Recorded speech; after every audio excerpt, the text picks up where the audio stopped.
It's indeed a great honor to be here.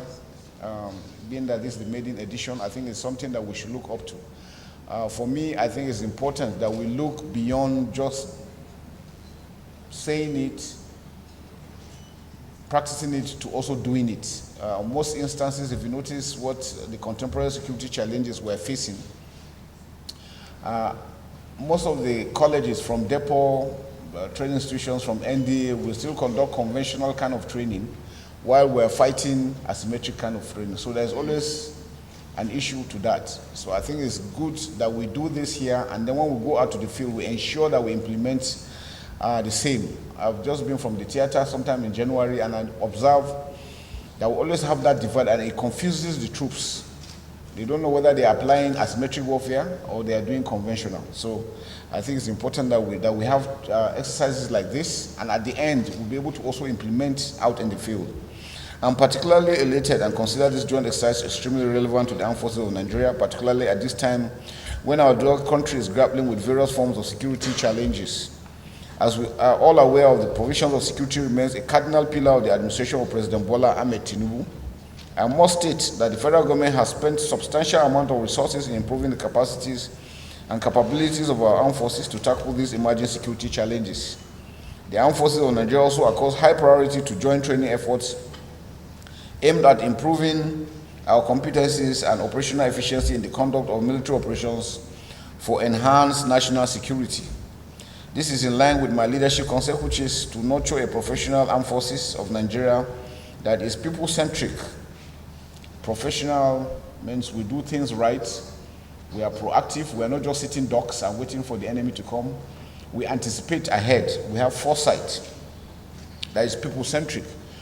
From my experience, a lot of times we tend to forget that whatever it is we're doing, we are safeguarding and securing the people. And if the people are not happy with what we are doing, then we are losing it. And we must learn that whatever it is we are doing, the people must come first. They must give us the adequate support, because without their support, especially in asymmetric warfare, we will be running in cycles. Collaborative, just like we're doing, I can see other paramilitary and other services that are here, which is very, very important, and capable of meeting its constitutional responsibility, which basically is what we are meant for. Territorial integrity, and then internally if required. Now, internal is we're providing support to the Nigerian police and other security agencies, which must be enhanced.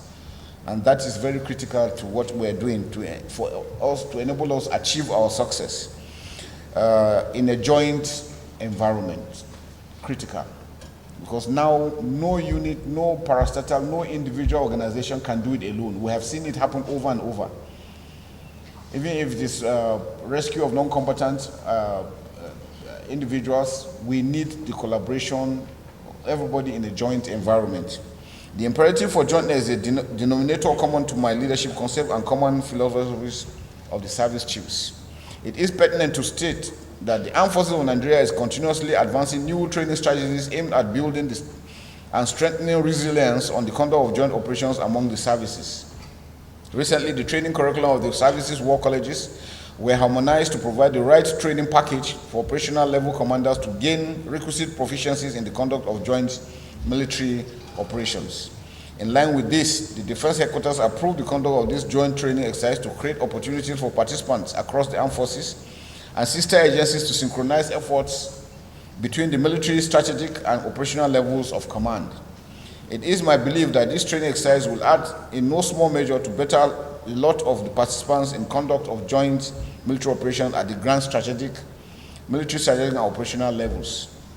This is even more expedient as the environment in which the armed forces of Nigeria, sister security agencies and other nations conduct operations is becoming increasingly complex and uncertain. Just recently, we still have the Niger crisis that is brewing, and we're running up to see how we can handle that without shedding any bloodshed, without any bloodshed.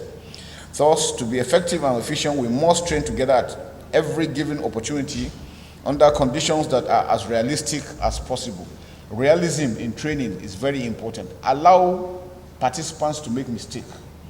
They make mistakes and they are corrected, they learn better.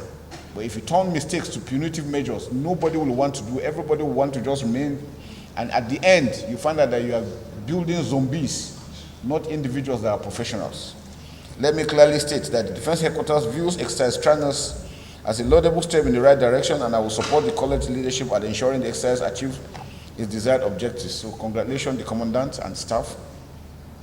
I congratulate the leadership of the college for keying into the directive of the Defense Headquarters to organize this joint training exercise. I urge you to see this as a good initiative and a charge. I charge you not to relent in your efforts at exploring germane concepts that will continuously improve training curriculum in the armed forces to the participants. It is important that we are innovative. Please let us not just be dogmatic. We must be considering the changing nature of the security challenges and the requirements as we move forward. I'm optimistic that exercise Stranex will further enable you understand the capabilities and capacities of sister services, security agencies, MDAs, and friendly nations in the joint operations, as well as to promote brotherhood and camaraderie, which is very critical and very important. I urge us all to have the clarity of purpose and obligation to train objectively in order to develop the capacities to judiciously utilize scarce resources available to the armed forces in effectively improving the nation's security.